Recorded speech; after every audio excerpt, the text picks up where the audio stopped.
உங்கள் தங்க நகையை அதிக விலைக்கு விற்கவும் மற்றும் அடகில் இருக்கும் தங்க நகையை மீட்டெடுத்து அதிக விலைக்கு விற்கவும் உடனே அணுகவும். Prime gold hub 9840551787.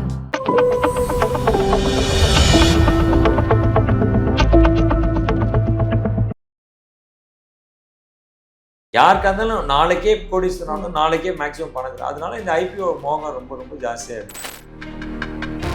இப்போ லிஸ்டட் ஐபிஓ ரிஸ்க் அதிகமா இல்லை அன்லிஸ்டட் ஐபிஓ ரிஸ்க் அதிகமா? இல்லை, எப்பயுமே அன்லிஸ்டட் ஷேர்ஸ், அது அன்லிஸ்டட் ஷேர்ஸில் எப்பயுமே ரிஸ்க் ஜாஸ்தி இருக்கு. ஏன்னா ஐபிஓ வாங்கலாமா வாங்கக்கூடாது?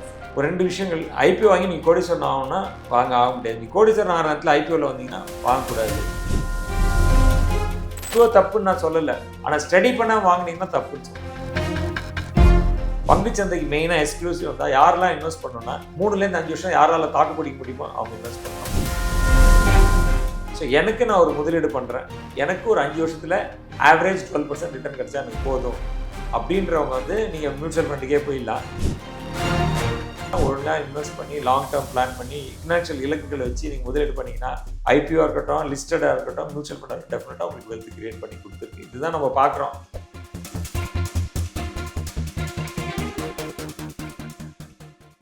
ஆதன் பிஸ்னஸ் நேயர்களுக்கு வணக்கம். இன்னைக்கு நம்ம கூட myassetconsolidation.com வெப்சைட்டினுடைய ஃபவுண்டர் சுரேஷ் பார்த்தசாரதி அவர்கள் தான் ஜாயின் பண்ணியிருக்காங்க. வாங்க பேசலாம். வணக்கம். உங்களுடைய நேயருக்கு என்னுடைய வணக்கம். எப்படி சார் இருக்கீங்க? Always fine. சரி, இப்போ நிறைய பேர் இந்த ஐபிஓ பற்றி ரொம்ப ஹைப் பண்ணுறாங்க. ஸோ இப்போ ரீசெண்டாக கூட நிறைய மேஜர் ஐபிஓஸ்லாம் லான்ச் பண்ணாங்க. ஸோ இப்போ ஐபிஓஸை எப்படி சார் ஒரு புது இன்வெஸ்டர்ஸ் அப்ரோச் பண்ணலாம்? இல்லை, ஃபஸ்ட்டு ஐபிஓ நமக்கு வேணுமா வேண்டாமா அப்படின்னு ஒரு முதலீட்டாளர் நினைக்கிறோம். இப்போ எல்லாரும் ஐபிஓன்னு நினைக்கிறாங்க, சீப்பாக ஒரு பொருள் வருது, அதை வாங்கிட்டா நிறைய ஏறுறதுக்கு நிறைய லாபம் இருக்குது. இன்னொரு அடிப்படையை தான் எல்லாருமே ஐபிஓ அப்ரோச் பண்ணுறாங்க. இதில் இஷ்யூ வர்றதுக்கு முன்னாடியே சில நேரங்கள் ஐப் கிரியேட் பண்ணி விட்டுருவாங்க. அதாவது கிரே மார்க்கெட்டுன்னு சொல்கிறாங்க, அன்அஃபிஷியல் மார்க்கெட். இதில் அதோட ப்ரீமியத்தை ஜாஸ்தி காமிப்பாங்க. இப்போ நீங்கள் 100 ரூபா இருக்க ஷேரை பார்த்தா அதில் 200 ரூபா ப்ரீமியம் காமிக்கிறாங்க. அப்போது மக்களே ஒரு கிரேஸ் ஆகிடுறாங்க. இன்றைக்கி வாங்கினா நாளைக்கே 100% ரிட்டர்ன் கிடைக்குது. இன்றைக்கி யாருக்கும் நீ இன்வெஸ்ட் பண்ணி வருஷத்துக்கு 10%, 20%, 12%, 15% ரிட்டர்ன்லாம் பிடிக்கிறதே கிடையாது. யாருக்கா இருந்தாலும் நாளைக்கே கோடீஸ்வரன் நாளைக்கே மேக்ஸிமம் பணம். அதனால இந்த ஐபிஓ மோகம் ரொம்ப ரொம்ப ஜாஸ்தியாகிடுது. ஒரு ஐபிஓ பார்க்கணும், அந்த கம்பெனி என்ன, அவங்களோட ட்ராக் ரெக்கார்ட் என்ன, யார் ப்ரொமோட்டர், எவ்வளோ வருஷமாக அந்த பிஸ்னஸில் இருக்காங்க, எவ்வளோ ப்ராஃபிட் பண்ணுறாங்க, இவங்க எவ்வளோ கடன் வச்சுருக்காங்க, இவங்களோட ரீபேமெண்ட் ஈஸியாக பெட்டராக இருக்கா, இவங்களோட என்ன மாதிரி பிஸ்னஸ் மாடலில் இருக்காங்க, இவங்களோட பியர்ஸ் யார், அவங்களுக்கு இவங்களுக்கும் எவ்வளோ டிஃப்ரென்ஸ் வருது, அவங்களோட இந்த ஷேர் ரிஸ்க் ஹை ரிஸ்கில் கோட் பண்ணுறாங்களா, ஃபேர் வேல்யூவில் கோட் பண்ணுறாங்களா, இதோட ஃபியூச்சர் எப்படி இருக்கும், இதெல்லாம் நிறைய படித்து தான் ஒரு ஐபிஓவில் பண்ணணும். இன்றைக்கி அது மாதிரி படிக்கிறதுக்கே யாருக்கும் பொறுமையாக இருக்கிறது இல்லை. மொபைல் வாங்கினாலே ப்ரௌச்சர் தூக்கி போட்டு நம்ம கடற்கடன் யூஸ் பண்ண முயற்சி பண்ணுறோம். ஸோ இது தெரியாமல் நீங்கள் ஐபிஓவில் இன்வெஸ்ட் பண்ணால் கஷ்டம். அப்படி இல்லாட்டி நம்மளுக்கு படிக்க தெரியல, நிறைய ரிசர்ச் ரிப்போர்ட்ஸ் போடுறாங்க, அந்த ரிசர்ச் ரிப்போர்ட்ஸ் போய் படிக்கணும். அந்த ரிசர்ச் ரிப்போர்ட் போடுறவங்களோட கன்சிஸ்டன்சி பார்க்கணும். ஒரு நிறைய ரிசர்ச் ரிப்போர்ட் போடுற ரிசர்ச் ரிப்போர்ட்லாம் நீங்கள் சப்ஸ்கிரைப்னு சொன்னது எல்லாமே 10 சப்ஸ்கிரைப் சொல்லியிருக்காங்க. ஒரு ரிசர்ச் ரிப்போர்ட்னு வச்சுக்கோங்க. ஒரு கம்பெனி ஏன்ற கம்பெனி 10 ரிசர்ச் ரிப்போர்ட் கொடுத்துருக்காங்க. சப்ஸ்கிரைப்னா வாங்குங்கன்னு சொல்கிறாங்க.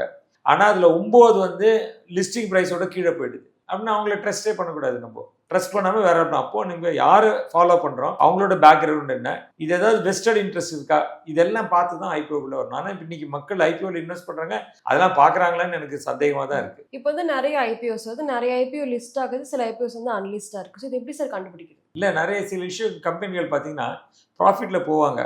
அவங்க பப்ளிக்கிட்ட போகணுமா வேண்டாமா அவங்க டிசைட் பண்ணுவாங்க. நிறைய லாபம் இன்னும் கொஞ்சம் போன அப்புறம் போகலாம், நிறைய காசு வரும் அப்படின்னு சில ப்ரொமோட்டர் நினைப்பாங்க. சில ப்ரொமோட்டருக்கு மேலும் மேலும் பணம் தேவைப்படும், அவங்களுக்கு பணம் பத்தாது. அதனால ஒரு கம்பெனி ஆரம்பிச்சிருவாங்க. அவங்க கொஞ்சம் பணம் போட்டிருப்பாங்க, அவங்க க்ளோஸ் சர்க்கிளில் இந்த ஷேரை கொடுத்து வச்சிருப்பாங்க. அவங்க கம்பெனி ஃபர்தராக டெவலப் பண்ண வரணும். அப்போ என்ன பண்ணலாம், சரி பப்ளிக்கிட்ட போய் பணத்தை கலெக்ட் பண்ணி பிஸ்னஸில் இன்வெஸ்ட் பண்ணலாம். அப்படி ஒரு சாரார் வருவாங்க. இன்னொரு சாரார் கம்பெனி சின்னதுலேயே நல்லா வளர்த்துருப்பாங்க.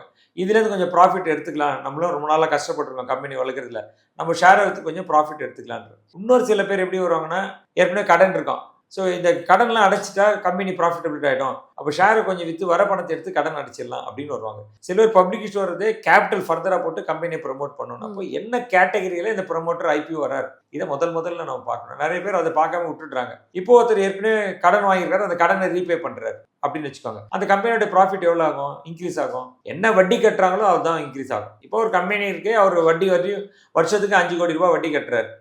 அந்த 5 கோடி ரூபாய் குறைஞ்சா நம்ம லாபத்தில் அந்த 5 கோடி ரூபாய் ரிஃப்ளெக்ட் ஆகணும். அப்போ நம்ம இவ்வளோ ஷேர் ஹோல்டர்ஸ் இருந்தால் எவ்வளோ ப்ராஃபிட் வரும், 5 ரூபா 10 ரூபா ஒரு ஷேருக்கு ஏறணும்.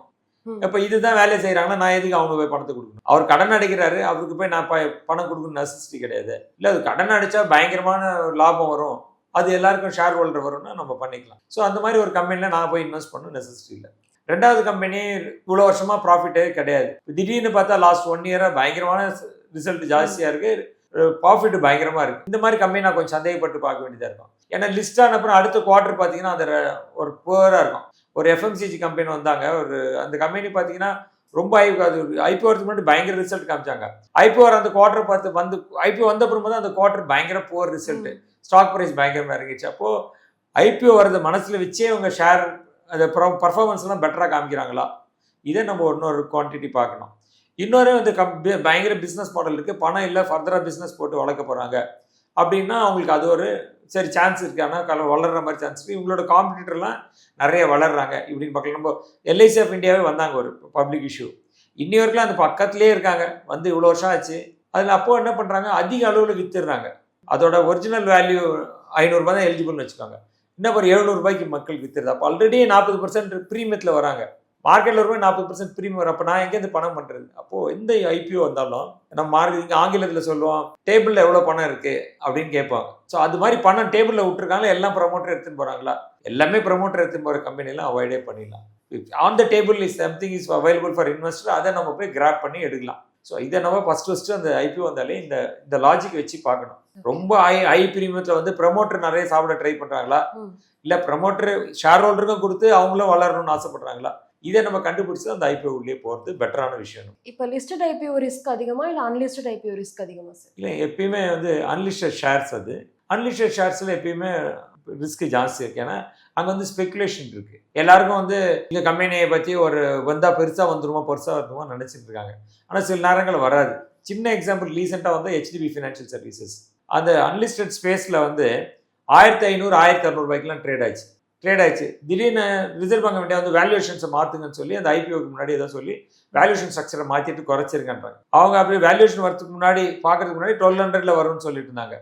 RBI வேல்யூவேஷன்ஸ்லாம் பார்த்தா 750 ரூபாயில் வந்துருன்னு சொல்லிட்டாங்க. இப்போது 1500 ரூபாயில் ஒருத்தர் வாங்கியிருந்தா லிஸ்டார் அன்றைக்கே அவருக்கு 100% லாஸ், லிஸ்டார் அன்றைக்கே 100% லாஸ். அப்போது இந்த அன்லிஸ்டட் ஸ்பேஸில் போகும்போது இப்போ லாஸ்ட் ஒரு 2-3 வருஷத்தில் அவங்களோட ப்ராஃபிட் எவ்வளோ, இந்த ஷேர் ப்ரொபோர்ஷனேட்டாக ஏறி இருக்கா, அப்நார்மலாக ரிட்டர்ன் ஏறி இருக்கா, இதை நம்ம பார்க்கணும். ரொம்ப அப்நார்மலாக ஏற்றுறாங்கன்னு வச்சுக்கோங்க, ஸோ அது வாங்கினா இன்வெஸ்ட் பண்ண போகல. இன்னொரு பாயிண்ட் மேஜராக நம்ம ஞாபகம் வச்சுக்கணும், மெஜாரிட்டியாவது IPOவில் இன்வெஸ்ட் பண்ணி கோடீஸ்வரன் ஆனவங்க எவனுமே இருக்க மாட்டான். அது என்ன லிஸ்டிங் ஏன்ஸ் உங்களுக்கு 15 ஷேர் கொடுப்பான், 18 ஷேர் கொடுப்பான், 20 ஷேர் கொடுப்பான். ஒரு ஷேர் நீங்கள் இப்போ 20 ஷேர் எக்ஸாம்பிள் நீங்கள் 20,000 ரூபாய் இன்வெஸ்ட் பண்ணியிருக்கீங்க, 50% ஏறினா எவ்வளோ ஆகும்? 10,000 ரூபாய் ஆகும். 10,000 ரூபாய் நம்ம வாழ்க்கை பயங்கரமாக மாறிடுமா? மாறாது இல்லையே. ஸோ அப்போ முதலீட்டாளருக்கு முதல்ல என்ன வரும்னா, ஷேரில் இன்வெஸ்ட் பண்ணும்போது ஒரு புத்தி வரணும். இந்த கம்பெனியோட ஓனர் நான், இப்போ முதலீட்டாளருக்கு அந்த கம்பெனியோட ஓனர் நான், ஏன்னா ஷேர் ஹோல்டர் தான் நம்ம, இந்த ஷேருக்கு நானும் ஓனர் தான். அப்போ நான் எப்போ கம்பெனிக்கு ஓனர்னா நான் என்ன எப்போ பார்க்கணும், நான் இன்வெஸ்ட்மெண்ட்ஸ்லாம் லாங் டேர்ம் பார்க்கணும். எப்போ லாங் டேர்ம் பார்க்குறோன்னா அப்போ தான் எனக்கு அந்த கம்பெனியை கூர்ந்து பார்க்கணுன்னு தோணும். இல்லாட்டி இன்றைக்கி வாங்கி நாளைக்கு விற்றலாம் அப்படின்னு நினைக்கிறப்போ ஸ்பெகுலேஷன் பண்ணுறோம். அப்போ நீங்கள் எங்கே ஸ்பெகுலேஷன் பண்ணாலும், அது ரேஸ் கோர்ஸில் பண்ணாலும், கார்ட்ஸில் பண்ணாலும், மார்க்கெட்டில் பண்ணாலும், there is every possibility loose money. So இதுதான் இதோட ட்ரெண்ட் உங்களுக்கு. ஸோ இதை பார்த்து தான் நம்ம முதலீடு பண்ணணும். இப்போ அன்லிஸ்டட் ஸ்பேஸில் பயங்கர ரிஸ்க் இருக்குது. IPO லிஸ்ட் ஆகும்போது நீங்கள் பார்த்துட்டு உங்களால் பிடிச்சிருந்தா வாங்கிக்கலாம், இல்லாட்டி அலோவ் பண்ணி செட்டில் ஆகிடுது, வாங்கி 1 or 2 months கழிச்சு செட்டில் ஆகிடுது. இப்போ ஆங்கர் இன்வெஸ்டர்ஸ் இருக்காங்க, அவங்களாம் 6 மாதம் கழிச்சு தான் எக்ஸிட் ஆக முடியும். அவங்களாம் கொஞ்சம் விலையில் கூட வாங்கியிருப்பாங்க, முன்னாடியே வாங்கி வச்சுருந்தவங்களாம் பல்காக வாங்கிடுவாங்க, பெரிய பெரிய இன்ஸ்டியூஷன்ஸ்க்கெல்லாம் கொடுத்துருவாங்க ஆங்கர் இன்வெஸ்டர்ஸ். அவங்க 6 months கழிச்சு அவங்க எல்லாம் விற்க வருவாங்க மார்க்கெட்டில். அப்போ இதோட இம்பாக்ட் என்ன இருக்கும்? ஸோ இதை பார்த்துட்டு நீங்கள் ஒரு ஷேரை வாங்கிட்டீங்கன்னா ஈஸி. இப்போ ஒரு ஷேர் வாங்குறதுக்கு முன்னாடி தரவாக அதை படித்து அதோட பேக்ரவுண்ட் என்ன, இம்பாக்ட் என்ன, ஸோ இதோட நம்மளுக்கு லாஸ் வருமா ப்ராஃபிட் வருமா, இதை பார்த்து நம்ம அந்த ஸ்டாக்ஸை வாங்குறது பெட்டர். நம்மளுக்கு இப்போ பெரிய பிராண்டோட ஷேர்ஸ் வந்து இந்த IPOவில் சீப்பாக கிடைக்கிறதுக்கு வாய்ப்பு இருக்குது சார்? இல்லை, அந்த மாதிரி யாருமே விற்கிறது கிடையாது இன்றைக்கி சீப்பாக. அதான் நான் சொன்னேன், LIC இந்தியா சின்ன எக்ஸாம்பிள் சொன்னேன், HDB ஃபினான்ஷியல் சொன்னேன் நான், வாங்கணும்னு ஏறுறதுல. இப்போ என்ன சொல்லுவாங்க, அவங்களுக்கு கம்பெனி கேட்டால் ஏங்க ஏறலைன்னா, சார் ஸ்டாக் மார்க்கெட்டில் you should wait for 3-5 years, இது லாங் டேர்ம் இன்வெஸ்ட்மெண்ட்ஸ். இன்வெஸ்ட் பண்ண அடுத்த நாள் காலையில் வந்து நீங்கள் ஏறலைன்னு சொன்னீங்கன்னா என்ன பண்ணுறது அப்படின்றாங்க. அப்போ என்ன பண்ணுறாங்க, இந்த மர்ச்சன்ட் பேங்கர்ஸ்லாம் என்ன பண்ணுறாங்க, மேக்ஸிமம் ப்ரமோட்டருக்கு எவ்வளோ ப்ராஃபிட் வருமோ அந்த மாதிரி ஒரு ஷேர் ப்ரைஸை செட் பண்ணிடுறாங்க.